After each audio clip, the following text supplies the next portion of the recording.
हाँ जी। अध्याय 11 विकिरण एवं पदार्थ की द्वैती प्रकृति। सही विकल्प का चयन करिए। पहला प्रश्न का उत्तर बताना है आपको। एक प्रकाश स्रोत से प्रकाश निम्न रूप से निकलता है। किस रूप में निकलता है प्रकाश? फोटॉन। फोटॉन का सीधा रिलेशन प्रकाश से। ठीक है। प्रकाश विद्युत धारा निर्भर नहीं करती, ये प्रकाश की आवृत्ति पर। ठीक है। प्रकाश की तीव्रता पर निर्भर करेगी। तीव्रता यदि बढ़ाएंगे तो प्रकाश धारा का मान भी बढ़ेगा। ठीक है।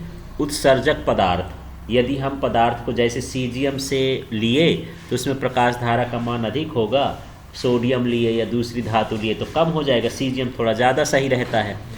और विभवांतर बढ़ाएंगे घटाएंगे तब भी धारा का मान घटेगा और बढ़ेगा। ठीक है। अब यहाँ पर ये तीसरा वाला प्रश्न देख लो। अब तीसरा का ढूंढो। इलेक्ट्रॉन से संबंधित द्रव्य तरंग। ये संपूर्ण आकाश में एकल तरंग दैर्ध्य, इसमें ग छूटा है समझ लेना, तरंग दैर्ध्य के रूप में विस्तृत है। और द्रव्य तरंग वही है गतिमान कण के साथ जो तरंग होती है, कण वाली तरंग को हम क्या बोलते हैं? द्रव्य तरंग। ठीक है। चौथा वाला देखो तो बताओ। निरोधी विभव इलेक्ट्रॉन से संबंधित किस भौतिक राशि की माप करता है? ये गतिज ऊर्जा है। थोड़ा सा दो चीज़ें बता दूं, इसमें बड़ा कन्फ्यूजन रहता है तीव्रता में और आवृत्ति में। ठीक है। तो समझना, जो तीव्रता है उसका संबंध धारा से है। किससे है? धारा। और दूसरा है फोटॉन की संख्या। यदि इतना भर आप दिमाग में रखेंगे तो बहुत सारे प्रश्नों का जवाब दे सकते हैं, क्योंकि आवृत्ति और तीव्रता वाला ज़्यादा प्रश्न आता है ये। ठीक है। फोटॉन की संख्या हो। और जो आवृत्ति का संबंध है, आवृत्ति का संबंध दो चीज़ों से है। इसमें भी एक हो जाता है क्या, यहाँ मान लो गतिज ऊर्जा, एक क्या हो जाएगी? गतिज ऊर्जा। और दूसरा इसका संबंध किससे होता है? निरोधी विभव से। बस। ठीक है। तो यहाँ उल्टा पुल्टा भी पूछ देता है कि विभव किस पर निर्भर करता है? आवृत्ति पर। आवृत्ति से क्या होता है? विभव या गतिज ऊर्जा कुछ भी हो जाएगा। ऐसे ही इतना भर ध्यान रखना। तो हम यहाँ पर जब बात कर रहे थे तो किसकी बात कर रहे थे? निरोधी विभव की। तो इसमें आवेश दिया है, द्रव्यमान दिया है, विशिष्ट आवेश दिया है, या फिर यहाँ पर तीव्रता भी दिया होता तो उसको भी छोड़ देना। किससे निर्भर करता है? ये गतिज ऊर्जा। ठीक है। आगे और देख लें। 5वां नंबर का प्रश्न आप देखो। निम्न में से किस घटना से प्रकाश के तरंग रूप की व्याख्या की जा सकती है? 5वां देखना है इसमें। ठीक है। इसमें देखो, जो प्रकाश विद्युत प्रभाव है ये प्रकाश के कण रूप को दर्शाता है। ये जो क्राम्पटन प्रभाव है ये भी प्रकाश के कण रूप को दर्शाता है ना।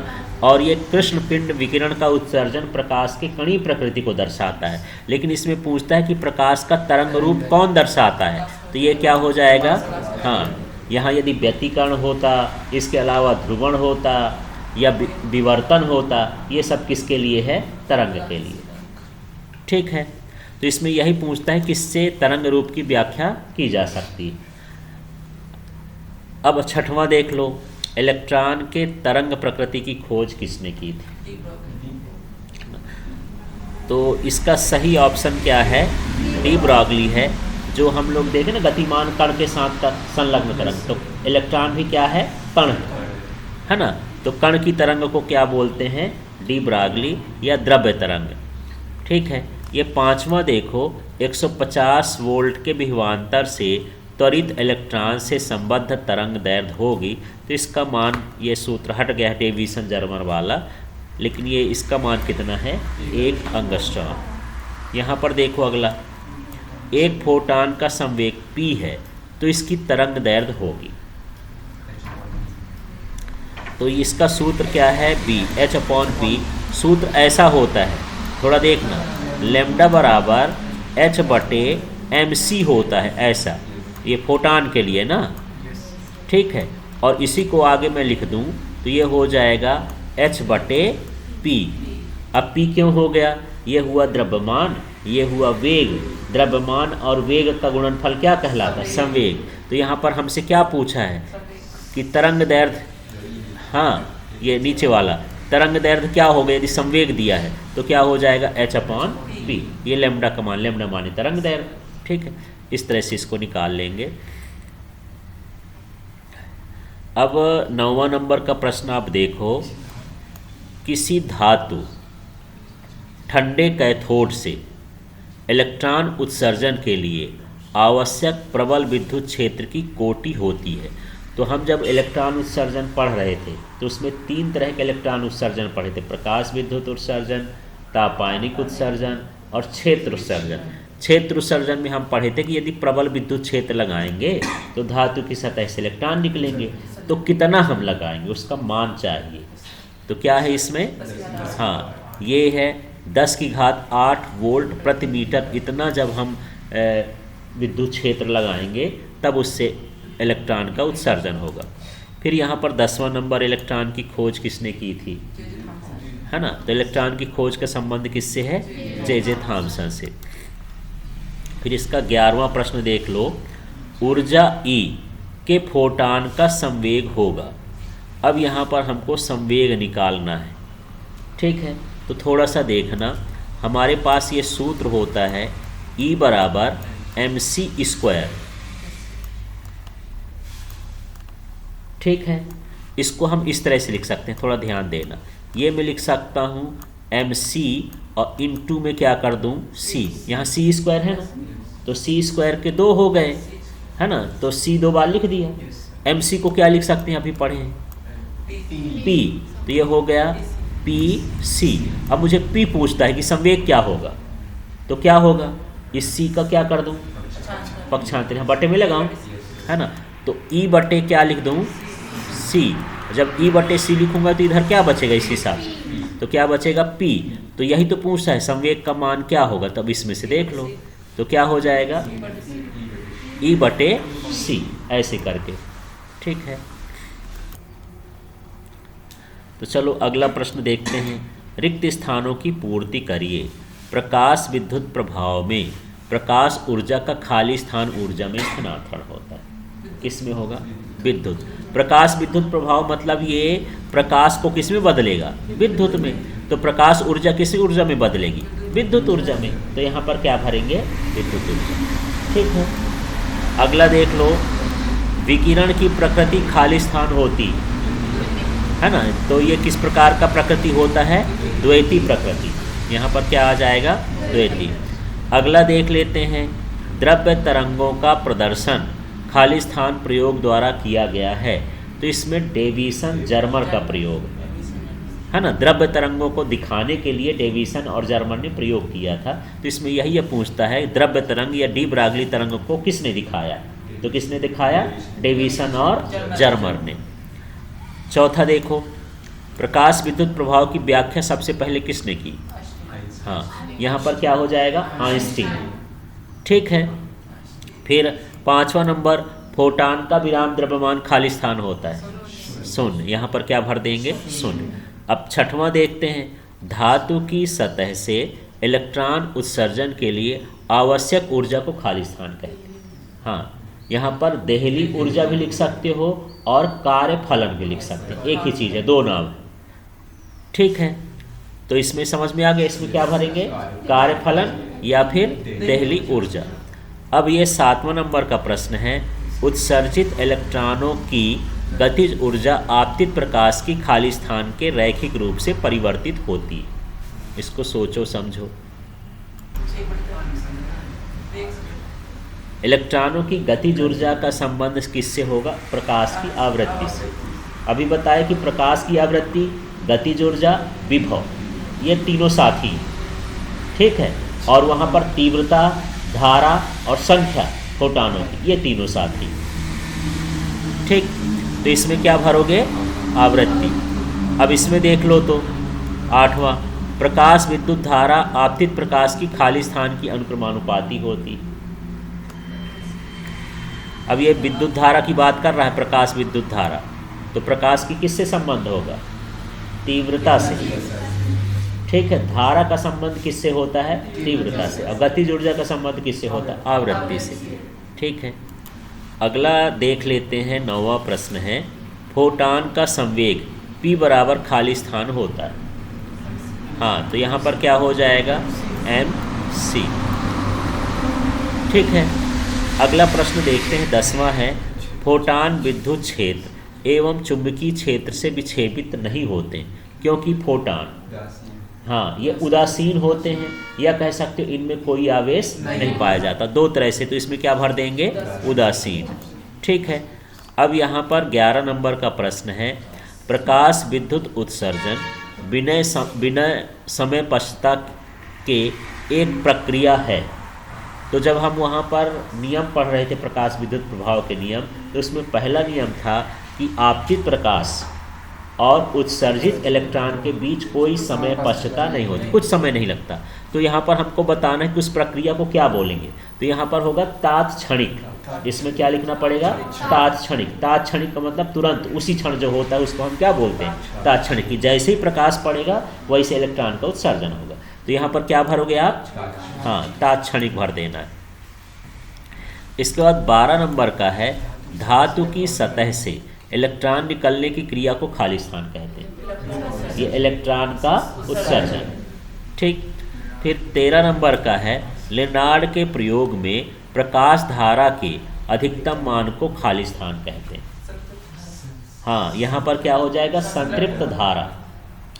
ठीक है। लेनार्ड के प्रयोग में हम देख रहे थे कि जैसे जैसे तीव्रता बढ़ाते जा रहे थे, धारा का मान भी क्या हो रहा था? बढ़ रहा था। और कुछ समय पश्चात उस धारा का मान स्थिर हो गया था अधिक होने के बाद। तो उस धारा को हम क्या बोलते थे? संतृप्त धारा। तो यहाँ पर यही है, लेनार्ड के प्रयोग में प्रकाश धारा के अधिकतम मान को क्या कहेंगे? संतृप्त धारा। अब यहाँ पर 14 नंबर के प्रश्न में देख लेते हैं, संग्राहक प्लेट के उस ऋणात्मक विभव को जिस पर प्रकाश विद्युत धारा का मान 0 होता है खाली स्थान कहलाता है। विभव का नाम बताना है ना? तो ये क्या कहलाएगा? निरोधी विभव। एक ही तो विभव पढ़े उस चैप्टर में, है ना? तो ऋणात्मक विभव के मान को क्या बोलते हैं? निरोधी विभव। और ऋणात्मक विभव के इस मान पर जो प्रकाश धारा का मान होता है वो क्या हो जाता है? 0। ठीक है। 15वां देखो, प्रत्येक गतिशील कण के साथ तरंग संबद्ध होती है, जिसे कौन सी तरंग कहा जाता है? हाँ, द्रव्य तरंग या डी ब्रागली तरंग। गतिमान कण के साथ संलग्न तरंग को क्या बोलेंगे? डी ब्रागली या द्रव्य तरंग। अब ये 16वां प्रश्न है, इलेक्ट्रॉन के विशिष्ट आवेश का मान खाली स्थान कूलाम प्रति किग्रा होता है। तो ये होता है 1.76 गुणे 10⁻11। ठीक है। अब बाकी कूलाम प्रति किग्रा लिखाइए। ये किसका मान है? विशिष्ट आवेश का। यदि यहाँ पर विशिष्ट शब्द हटा होता, सिर्फ आवेश लिखा होता, तो 1.6 गुणे 10⁻19। ठीक है। और यहाँ पर विशिष्ट आवेश का मतलब ये होता है E/m, इलेक्ट्रॉन के आवेश और इलेक्ट्रॉन के द्रव्यमान के अनुपात को विशिष्ट आवेश कहते हैं। ठीक है। अब यहाँ पर 17वां प्रश्न देखो, प्रकाश विद्युत प्रभाव की खोज खाली स्थान ने की थी। नहीं, अब यहाँ पर समझना, यहाँ पर 2 उत्तर सही हैं। एक तो हम भरते हैं हर्ट्ज, किसने की थी? हर्ट्ज ने। लेकिन कई किताबों में मैक्सवेल भी लिखा रहता है, तो मैक्सवेल ने परिकल्पना की थी। मशीन बना करके बनाया किसने? हर्ट्ज ने। तो जब ऐसा सेंटेंस आए जिसमें हमको डाउट हो जाए, तो आप इसको इस तरह से लिख देना कि मैक्सवेल ने परिकल्पना की और हर्ट ने उसको प्रयोग द्वारा बनाया। ठीक है। तो ये प्रायोगिक खोज किसने की? हर्ट्ज ने की। ठीक है। अब यहाँ पर सही जोड़ी को देखते हैं यार। प्रकाश की तीव्रता, इसमें से देखो क्या है? तीव्रता का संबंध किससे है? तो चलो यहाँ से एक बार जोड़ी देख लेते हैं। तो प्रकाश की तीव्रता का संबंध किससे है? फोटॉन की संख्या। और दोबारा से बार बार बोल रहा हूँ, तीव्रता माने फोटॉन की संख्या या प्रकाश धारा, 2 चीज़ों से होता है। तो यहाँ धारा तो लिखा नहीं, संख्या वाला हो गया। प्रकाश की आवृत्ति का संबंध फोटॉन की गतिज ऊर्जा, या फिर यहाँ पर निरोधी विभव लिखा होता तो वो सही कर देते, इसका विभव से लेना देना है। फिर देहली आवृत्ति, ये इलेक्ट्रॉन उत्सर्जन के लिए न्यूनतम आवृत्ति का मान होता है, ठीक है। और कार्यफलन या देहली ऊर्जा भी इसको बोलते हैं, इलेक्ट्रॉन उत्सर्जन की न्यूनतम ऊर्जा। दोनों सेम है, एक में आवृत्ति है, एक में क्या है, ऊर्जा। फिर इलेक्ट्रॉन वोल्ट, ये ऊर्जा का मात्रक ही होता है, सबसे छोटा मात्रक होता है। फिर ये क्वांटम सिद्धांत किसने दिया, मैक्स प्लांक ने। और प्रकाश विद्युत की व्याख्या किसने की थी, आइंस्टीन। इन्होंने खोजा नहीं था, उसको क्या किया था, व्याख्या की, कैसे कैसे होता था उसको समझाया। हाँ, तो चलो फिर अब सही जोड़ी फिर से देखते हैं। तो फोटान की ऊर्जा क्या हो जाएगी, E बराबर एच न्यू। कभी कभी ये नहीं लिखा रहता है, एच न्यू भी लिखा रहता है, तो समझ जाना। इसके बाद द्रव्य तरंग या इसी को डी ब्रागली तरंग, ये क्या हो जाएगा, lambda equal to H upon M V. फिर द्रव्यमान ऊर्जा संबंध, तो ये किससे हो गया, E बराबर एम सी स्क्वायर, ठीक है। इसके बाद कार्यफलन का सूत्र, phi naught equal to H nu naught. फिर इसके बाद आइंस्टीन का समीकरण, C number 1/2 M V square max equal to H nu minus nu naught. फिर यहाँ पर निरोधी विभव, निरोधी विभव का ये डी नंबर है, 1/2 M V square max equal to E V naught. कभी कभी यहाँ पर के मैक्स लिख देता है, यदि ये भी न लिखे के मैक्स तो गतिज ऊर्जा ही कहलाएगा, तब भी वही समझना। फिर यहाँ विभवांतर से त्वरित इलेक्ट्रॉन की तरंग दैर्ध्य, ये वाला कहलाएगा बी नंबर, ठीक है। अब इसमें देखो एक वाक्य में उत्तर लिखिए, है ना। 1 इलेक्ट्रॉन वोल्ट का मान जूल में लिखना है, पता है, हाँ ठीक है। 1 इलेक्ट्रॉन वोल्ट इक्वल टू होता है 1.6, जो आवेश का होता है वही होता है, 10 की घात नहीं -19, वो विशिष्ट आवेश था। और यहाँ पर क्या होगा, जूल। यदि यहाँ पर भी हट जाता और पूछता कि इलेक्ट्रॉन के आवेश का मान क्या है, तो यही होगा, यहाँ कूलाम हो जाएगा। और यहाँ पर यदि इलेक्ट्रॉन वोल्ट पूछ दिया तो ये जूल में लिखेंगे इसका मान, तो जो आवेश का मान होता है ना वही है इसका मान, ठीक है। विकिरण की ऊर्जा तथा आवृत्ति में संबंध लिखना है, ऊर्जा और आवृत्ति में संबंध। अभी लिखे थे फोटान की ऊर्जा, E बराबर क्या, एच न्यू, है ना। तो यहाँ पर ऐसा भी लिख सकते हो, दो तरह का आंसर दे सकते हो। संबंध है ये E न्यू, माने जो फोटान की ऊर्जा होती है आवृत्ति के क्या होती है, समानुपाती। या फिर ऐसा भी लिख सकते हो, E बराबर क्या, एच न्यू, ठीक है। ये दोनों में से कोई भी लिख दोगे, दोनों सही है। ये सूत्र में है और वो उसके समानुपाती में लिखा, समानुपाती का चिन्ह हटाएंगे तो एच आ जाएगा, ठीक है। फिर अगला देखो, आपतित प्रकाश की तीव्रता का प्रकाश धारा पर क्या प्रभाव पड़ता है। तो नहीं, प्रकाश धारा का ही संबंध है तीव्रता से, बढ़ता है ना। ये कह सकते हो कि ये क्या होती है, अनुक्रमानुपाती होती है, ठीक है, बढ़ती है लिख देना। आपतित प्रकाश की आवृत्ति बढ़ाने पर प्रकाश धारा पर क्या प्रभाव पड़ता है, कोई प्रभाव नहीं पड़ेगा। आवृत्ति का धारा से लेने देना है, आवृत्ति का सिर्फ गतिज ऊर्जा और विभव से लेना देना, और किसी से लेना देना है, ठीक है। तो यहाँ पर क्या हो जाएगा, कोई प्रभाव नहीं पड़ेगा। इसके बाद 5वां नंबर का प्रश्न देखो, आपतित प्रकाश की आवृत्ति बढ़ाने पर। अब इसमें उत्सर्जित इलेक्ट्रॉन की क्या गतिज ऊर्जा पूछ रहा, क्या होगी, आवृत्ति बढ़ाने पर गतिज ऊर्जा भी क्या होगी, बढ़ेगी, ठीक है। उसी का आवृत्ति का संबंध गतिज ऊर्जा से आया, ठीक है। अगला देखो 6वां, फोटान किसे कहते हैं अथवा फोटॉन की प्रकृति को स्पष्ट करिए। तो इसमें फोटान की परिभाषा देखो, ये सिंपल पूछ दिया फोटान किसे कहते हैं तो जल्दी बन जाएगा। फिर लिख दिया क्वेश्चन में अलग से, ये नहीं आता, इतना न देता, इतना देता, प्रकाश के फोटान की प्रकृति को स्पष्ट कीजिए। तब सोचते रहते कि यार क्या करना है, इसमें भी परिभाषा लिखना है। क्या था, नहीं, फोटान जो होता है यहाँ पर आपको ये लिखना है कि जो फोटान होता है वो प्रकाश का छोटा छोटा बंडल होता है, मतलब प्रकाश छोटे छोटे बंडलों के रूप में उत्सर्जित होता है या विकिरित होता है, उसे ही क्या कहते हैं, फोटान। और इसकी प्रकृति कैसी होती है, द्वैती। ये किस प्रकृति का होता है, द्वैती, मानी कभी तरंग की तरह और कभी कण की तरह। 7वां देखो, प्रकाश विद्युत सेल या इसी का नाम फोटो सेल या विद्युत नेत्र है क्या? तो सेल का काम होता है विद्युत ऊर्जा को बनाना। ये कौन सी ऊर्जा को किस में बदलेगा? प्रकाश ऊर्जा को विद्युत ऊर्जा। तो सीधे सीधे वह युक्ति जो प्रकाश ऊर्जा को विद्युत ऊर्जा में बदलती है उसे क्या कहते हैं? प्रकाश विद्युत सेल या फोटो सेल या विद्युत नेत्र कहते हैं। ठीक है, 8वां नंबर का देखो, तापायनिक उत्सर्जन के कारण निकले इलेक्ट्रॉनों को क्या कहते हैं? तापायन, है ना, उन इलेक्ट्रॉनों का नाम क्या होता है? तापायन। ठीक है, ऐसे तो हम वहाँ पर पढ़ भी दिए थे कि जब हम किसी धातु को उचित ताप पर गर्म करते हैं तो इलेक्ट्रॉन निकलते हैं, उन इलेक्ट्रॉनों का नाम क्या हो जाता है? तापायन। और उस क्रिया को क्या बोलते हैं? तापायनिक उत्सर्जन। ठीक है, अगला देखो 9वां है यार, फोटॉन की ऊर्जा और संवेग में संबंध। तो अभी हम निकाले थे E बराबर क्या था? PC। ठीक है, ये संबंध है। तो यहाँ पर E का मतलब ऊर्जा और P का मतलब क्या हो गया? संवेग। इस तरह से इसका हाँ। 10वां प्रश्न देखो, गतिमान द्रव्य कण से संलग्न तरंग दैर्घ्य का सूत्र है। अभी जोड़ी मिलाए थे, डी ब्रॉगली तरंग दैर्घ्य क्या था? Lambda equal to h/mv।